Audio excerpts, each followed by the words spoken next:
नमस्कार दोस्तों, मेरा नाम नेहा है। मैंने जब 10वीं की परीक्षा पास की तो मेरे पिताजी ने सोचा कि अब मुझे आगे पढ़ाई करने के लिए कहाँ भेजना चाहिए। तो उसके बाद मेरे मामा जी ने मेरे पिताजी को सलाह दी कि मुझे पटना के एक नामी मेडिकल संस्थान में दाखिला करवा लेना चाहिए।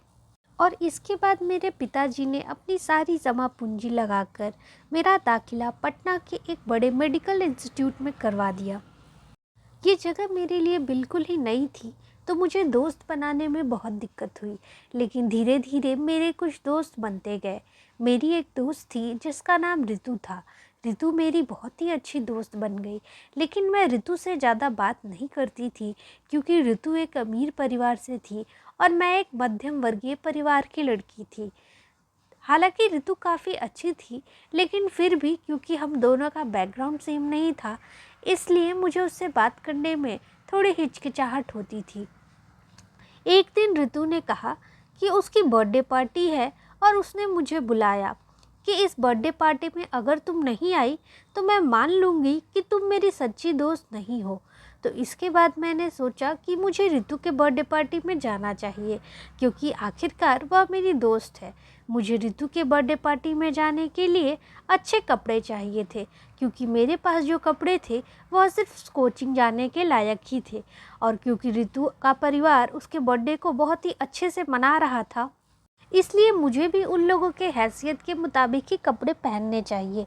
तो मैंने अपने पिताजी को कहा कि मुझे कुछ रुपए की आवश्यकता है, और मेरे पिताजी ने मुझे कुछ रुपए अपने अकाउंट में भेज दिए। मैंने उन रुपयों को लेकर वहाँ पर जाकर एक बड़े से शॉप से कुछ शॉपिंग की और अपने लिए कुछ अच्छा सा खरीद लिया। इसके बाद शाम को जब हम लोग पार्टी में जा रहे थे, तो ऋतु ने मुझे बताया कि वहाँ पर उसका कज़न विभू भी आने वाला है, और वह अपने कज़न विभू से बहुत ही ज़्यादा क्लोज़ है, क्योंकि विभू और ऋतु दोनों सेम एज के थे और दोनों में काफ़ी अच्छी दोस्ती थी। शाम को जब ऋतु की बर्थडे पार्टी स्टार्ट हुई, तो उसने मुझे कॉल किया और कहा कि वह मेरा इंतज़ार कर रही है। मैं भी तैयार होकर ऋतु की बर्थडे पार्टी में पहुंच गई। ऋतु ने मेरी दोस्ती विभू से करवाई। विभू देखने में काफ़ी ज़्यादा आकर्षक और उसका बात करने का तरीका काफ़ी इम्प्रेसिव था, और लड़कियां उससे बात करने के लिए काफ़ी बेचैन लग रही थी, क्योंकि विभू एक अच्छे सरकारी मेडिकल कॉलेज से MBBS की डिग्री प्राप्त कर रहा था। और क्योंकि उस तरह की डिग्री को प्राप्त करना हमारे फील्ड में काफ़ी अच्छा माना जाता है, इसलिए लड़कियां विभू के आसपास भटक रही थी। लेकिन विभू को तो कुछ और ही पसंद आ रहा था। विभू को मुझ में दिलचस्पी थी। विभू मुझसे बात करना चाहता था, लेकिन क्योंकि मैं उस जगह में पूरी तरह से नई थी, इसलिए मुझे उससे बात करने में बहुत घबराहट हो रही थी। वह जब भी मेरी तरफ देखता, मैं उससे नज़रें चुरा लेती। लेकिन यह सब बात का पता ऋतु को चल गया। उसे पता चल गया कि मुझे और विभू को कुछ ना कुछ बातें करना है, क्योंकि हम दोनों एक दूसरे के करीब आने लगे थे। इसके बाद ऋतु ने मुझे कहा कि तुम पार्टी के बाद थोड़ी देर के लिए मेरे कमरे में आना, मुझे तुमसे कुछ बात करनी है। जब पार्टी खत्म हुई तो मैं उसके बाद ऋतु के कमरे में गई। वहाँ पर विभू पहले से ही मौजूद था। ऋतु ने कहा कि तुम तो जानती हो कि विभू मेरा बहुत अच्छा दोस्त है और साथ ही भाई भी है। मैं आज तुम्हारी दोस्ती अपने भाई यानी विभू से करवाना चाहती हूँ। और इसके बाद उसने मेरी दोस्ती विभू से करवाई। उसने कहा, विभू ये देखो, ये मेरे क्लास की सबसे अच्छी लड़की है। क्योंकि यह मेरी दोस्त है, इसलिए मैं चाहती हूँ कि तुम भी इससे दोस्ती करो।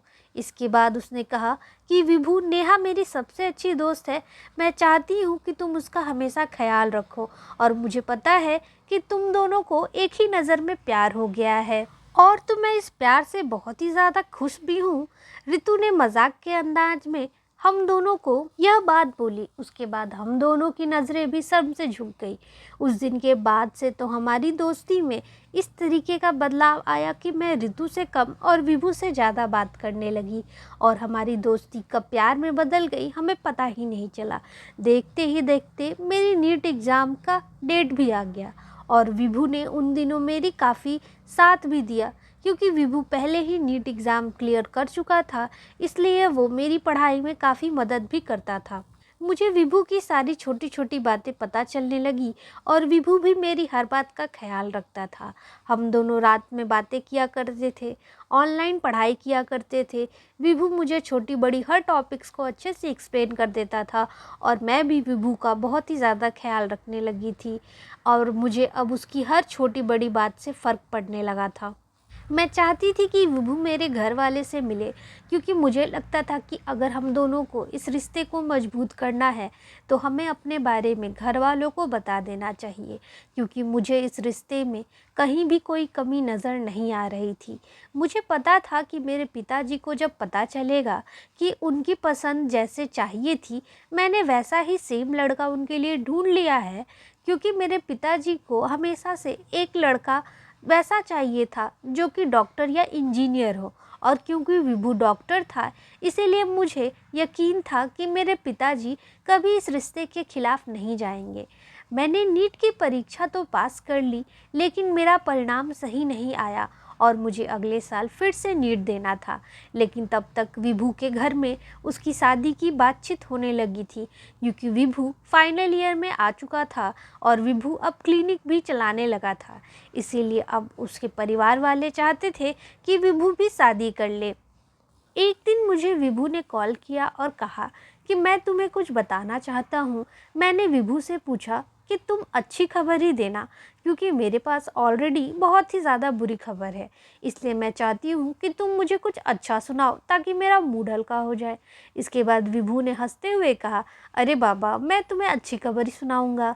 इसके बाद विभू ने मुझे बताया कि उसने अपने घर पर मेरे बारे में बात कर ली है और विभू के घर वाले मुझे अपनाने को तैयार हो गए। यह सुनकर मेरा दिल खुशी से झूम उठा। मैं सोच रही थी कि वाओ, कम से कम एक काम तो पूरा हुआ। अब बस यह था कि मुझे अपने घर में विभू के बारे में बात करनी थी, जो कि मैं जानती थी कि मेरे घर वाले मान जाएंगे, क्योंकि विभू देखने में भी अच्छा था और कमा भी अच्छा खासा लेता था। उसके परिवार वाले भी हमारी हैसियत से ज़्यादा ही थे। लेकिन बात चाहे जो भी हो, विभू चाहे कितना भी अच्छा लड़का हो, लेकिन एक मध्यम वर्गीय परिवार के लिए एक लड़की का ऐसा कहना कि मुझे अपनी पसंद से शादी करनी है आज भी बहुत बड़ी बात है, खासकर बिहार जैसे राज्य में। तो मैंने सोचा कि अब मैं कैसे इन लोगों को बताऊं कि मुझे एक लड़का पसंद है और मुझे उसी लड़के से शादी करनी है। इसके बाद मैं सोचने लगी कि किस तरीके से अपने घर वालों को बताऊंगी कि यह बात ज़्यादा आसानी से लोग मान लेंगे। फिर मैंने सोचा कि पिताजी को बताने से पहले क्यों ना मैं अपनी माँ से बात कर लूँ और अपनी माँ को बोलूँ कि वो पिता से बात कर ले कि उन्होंने एक लड़का देखा है और वो लड़का मेरे लिए अच्छा है। इसके बाद मैंने सोचा कि इस बार घर जाऊँगी तो माँ से बात करूँगी, माँ यह लड़का मुझे पसंद है और आप पिताजी से इस लड़के के बारे में मेरे लिए बात करिए। इसके बाद मैं अगली छुट्टियों में घर चली आई और मैंने मौका देखकर माँ को बता दिया कि माँ, मुझे एक लड़का पसंद है और मुझे उस लड़के से शादी करनी है। लेकिन मेरी माँ ने जो जवाब दिया वो सुनने के बाद मेरे पैरों तले ज़मीन ही खिसक गई। उन्होंने दो टूक शब्दों में कह दिया कि चाहे वो लड़का डॉक्टर हो या इंजीनियर, अगर वह लड़का मैंने अपनी पसंद से चुना है तो मेरे पापा इस रिश्ते के लिए कभी राज़ी नहीं होंगे। मैंने जो सपना देखा था और अपने पापा के बारे में जो सोच रखी थी वो एक ही मिनट में पूरी तरीके से ख़त्म हो गई, क्योंकि मेरी माँ ने सीधे शब्दों में कह दिया था कि मेरे पिताजी ने पहले से ही मेरे लिए कोई लड़का देख लिया है जो कि उनके ऑफिस में ही एक क्लर्क है। यह सब सुनकर मेरा तो मानो दिमाग ही चकरा गया। मैं यह सोच रही थी कि मैं जिस पिताजी के बारे में इतना अच्छा सोच रही थी कि वो एक डॉक्टर लड़की का नाम सुनकर बहुत ही खुश होंगे, वो तो मेरे लिए क्लर्क ढूंढ कर बैठे हैं और वो मेरी बात सुनना भी नहीं चाहते। गुस्सा भी आने लगा कि आखिर पिताजी मेरे साथ ऐसा कैसे कर सकते हैं। मैंने भी माँ को दो टूक शब्दों में जवाब दे दिया, माँ, अगर आप चाहती हो कि मेरी शादी हो तो मैं इसी लड़के से शादी करूँगी, और अगर आप मेरी शादी इस लड़के से नहीं हुई तो मैं किसी से शादी नहीं करूँगी। इसके बाद माँ ने यह बात पिताजी को बता दी। पिताजी बहुत ही गुस्सा हुए और उन्होंने गुस्से में कह दिया कि अगर तुम्हें इस लड़के से शादी करनी है तो तुम्हें मुझसे सारे रिश्ते तोड़ने होंगे। पहले तो मुझे लगा कि पिताजी का गुस्सा अभी नया नया है, इसलिए हो सकता है कि ऐसी बातें बोल रहे हों, लेकिन एक महीने वक्त बीत गया और पिताजी ने मुझसे बिल्कुल ही बातें करने बंद कर दी।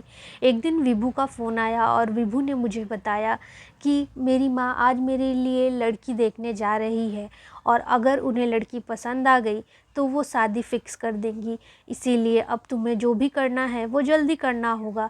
तुम्हें जल्दी अपने पिताजी को मनाना होगा, नहीं तो मेरी शादी कहीं और हो जाएगी।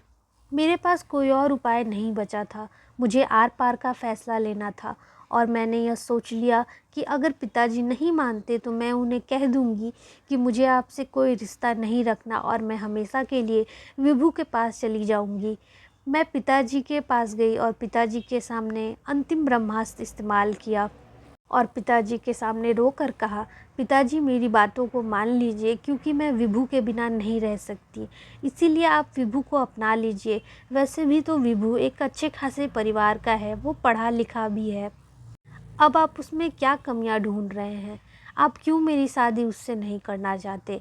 पिताजी ने जो उस वक्त कहा वो मुझे बहुत ही बुरा लगा। उन्होंने मुझे कहा, बेटा तुमने जीवन नहीं देखा है, मुझे पता है वैसे लड़के मुझे सही नहीं लगते। मैंने ऐसे लड़कों को बहुत देखा है। ये लड़के अच्छे इसलिए नहीं लगते क्योंकि इन लड़कों में स्थिरता नहीं होती। ये तुम्हें आज पसंद कर रहे हैं तो कल किसी और को पसंद करेंगे और मैंने उस लड़के का चेहरा देखा है। उस लड़के से मुझे नकारात्मक ऊर्जा नज़र आ रही है। इसीलिए मैं तुम्हें भी चेतावनी दे रहा हूँ कि आज तो तुम्हें वो लड़का खुश रख रहा है, लेकिन कुछ दिनों बाद ऐसा होगा जब तुम रोती हुई मेरे पास आओगी और कहोगी कि पिताजी मुझसे गलती हो गई, मुझे माफ़ कर दीजिए, मुझे विभू के पास नहीं जाना चाहिए था। पिताजी की ये बातें सुनकर तो मेरा पारा और भी 7वें आसमान पे चढ़ गया। मैंने आव देखा ना ताव पिताजी को तमतमा कर कह दिया कि मैं घर छोड़कर जा रही हूँ और दोबारा आपके पास कभी नहीं आऊँगी। लेकिन ये सब मेरी माँ सुन रही थी और माँ का दिल तो आखिर माँ का दिल होता है। उन्होंने पिताजी से कह दिया कि अगर यह कह रही है तो इसकी शादी क्यों नहीं उसी लड़के से करा देते हो। अब लड़ाई का दौर माताजी और पिताजी के बीच में शुरू हो गया और फैसला यही हुआ कि पिताजी ने मुझे विभू के लिए हमेशा के लिए रिश्ता तोड़ दिया और उन्होंने मुझसे कहा कि अगर तुम्हें उस लड़के के साथ रहना है तो ठीक है, आज से तुम्हारा मेरा कोई नाता नहीं। तुम चाहो तो इस घर में अपनी माँ के साथ रह सकती हो, लेकिन मैं यहाँ पे एक पल के लिए भी अब और नहीं रहूँगा। और इतना कहते ही पिताजी अपना सारा सामान बांध कर वहाँ से चले गए। उन्होंने कहा कि जब इस लड़की की शादी हो जाए तो मुझे बता देना, मैं वापस आ जाऊँगा। और दोस्तों उसके बाद आज का दिन था, आज मेरी शादी होने वाली थी। आज मैंने सोचा था कि मेरे पिताजी और माताजी हंसी खुशी मुझे विदा करेंगे, लेकिन अफसोस अब मेरे पास सिर्फ मेरी माँ है जो शादी की सारी तैयारियां कर रही है। मुझे फिर भी दिल में कहीं ना कहीं ये उम्मीद ज़रूर थी कि एक दिन पिताजी ज़रूर मान जाएंगे और मेरी शादी विभू से होने के बाद हम सारे लोग खुशी खुशी एक साथ रहेंगे। कहानी इसके बाद आज के डेट में शुरू होती है। मुझे विभू का कॉल आता है। मैंने विभू का कॉल उठाया, फिर उसके बाद उसने मुझसे जो भी कहा उसे सुनकर मेरी पूरी की पूरी दुनिया तहस नहस हो गई। मैंने सबसे पहले फ़ोन उठाया तो उसने बहुत ही रुआसे आवाज़ में कहा कि मैं तुम्हें कुछ बताना चाहता हूँ। मैंने कहा जल्दी बताओ, हमारी शादी की तैयारियाँ चल रही हैं भाई, कुछ देर में तो हम दोनों एक दूसरे के साथ हो ही जाएंगे, तो आखिर तुम कुछ देर के लिए भी अपनी जुदाई बर्दाश्त नहीं कर सकते? इसके बाद विभू ने मुझे कहा कि देखो मैं तुम्हें जो बताने जा रहा हूँ उसके लिए तुम्हें बहुत ही हिम्मत चाहिए और हो सके तो प्लीज़ मुझे माफ़ कर देना। ये लफ्ज़ सुनने के बाद मुझे थोड़ा सा लगा कि कुछ तो बात है, क्या होने वाला है आखिर। तभी विभू ने बात आगे बढ़ाई और उसने कहा कि मैं अब वैसा फ़ील नहीं करता जैसा पहले करता था। मैंने पूछा क्या फ़ील नहीं करते? तो विभू ने आगे बोला कि मुझे तुमसे जो प्यार था मुझे अब ऐसा नहीं लगता। अब मुझे लगता है कि मैं बस इस रिश्ते को ढो रहा हूँ और अगर मैं रिश्ते को ढो रहा हूँ तो इस रिश्ते को निभाने का कोई मतलब नहीं बनता। इसीलिए मैं तुमसे शादी नहीं करना चाहता।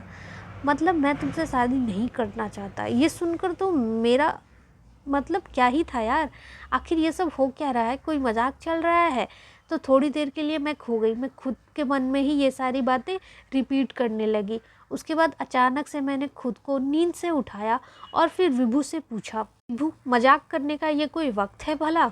कुछ ही देर में बारात तुम लेकर आओगे और हमारी शादी हो जाएगी। यह तुम क्या बोल रहे हो? इसके बाद मैंने कहा कि चलो जल्दी फ़ोन रखो, मुझे बहुत सारे काम हैं। विभू ने कहा, मुझे माफ़ कर दो, मैं यह शादी नहीं कर पाऊँगा। इस बार उसकी बातों में बहुत ही ज़्यादा गहरापन था और मैं समझ गई कि मेरे पापा की बात सच हो गई। मैंने विभू से फिर भी 3-4 बार इसी बात को लेकर बार बार उससे पूछा कि क्या तुम बोल रहे हो वो सच है।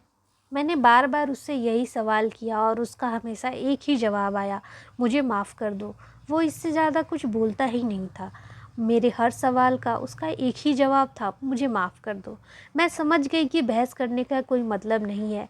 पापा सही थे कि यह प्यार नहीं, आकर्षण था जो कुछ ही देर में ख़त्म हो गया। और इसके बाद मैंने फ़ोन काट दिया और मैंने फ़ोन काट कर हमेशा के लिए विभू को ब्लॉक कर दिया और अपने पापा के सामने जाकर काफ़ी रोई और उनसे कहा कि मुझे माफ़ कर दीजिए पापा, मुझसे गलती हो गई। मेरे पिताजी बहुत ही अच्छे दिल के आदमी हैं, इसलिए उन्होंने मुझे माफ़ कर दिया। लेकिन यह गलती जो मुझसे हुई वह आप लोगों से भी हो सकती है, इसलिए कभी भी प्यार करना गलत नहीं है। लेकिन आप जब प्यार करते हैं तो उस आदमी को अच्छे से परख लें। ऐसा नहीं कि 1-2 महीने का प्यार आप लोग शादी करने के फ़ैसले पर आ जाएँ। शादी करना बहुत ही बड़ा फ़ैसला है और अगर आपको शादी करनी है तो उस इंसान को हर तरीके से जांच पड़ताल कर ले कि आखिर वह कैसा है, क्या वह आपके साथ एक दिन चल पाएगा या 100 साल चलने के काबिल है। दोस्तों, अगर आपको मेरी कहानी पसंद आई हो तो हमारे चैनल को ज़रूर सब्सक्राइब करिए। धन्यवाद।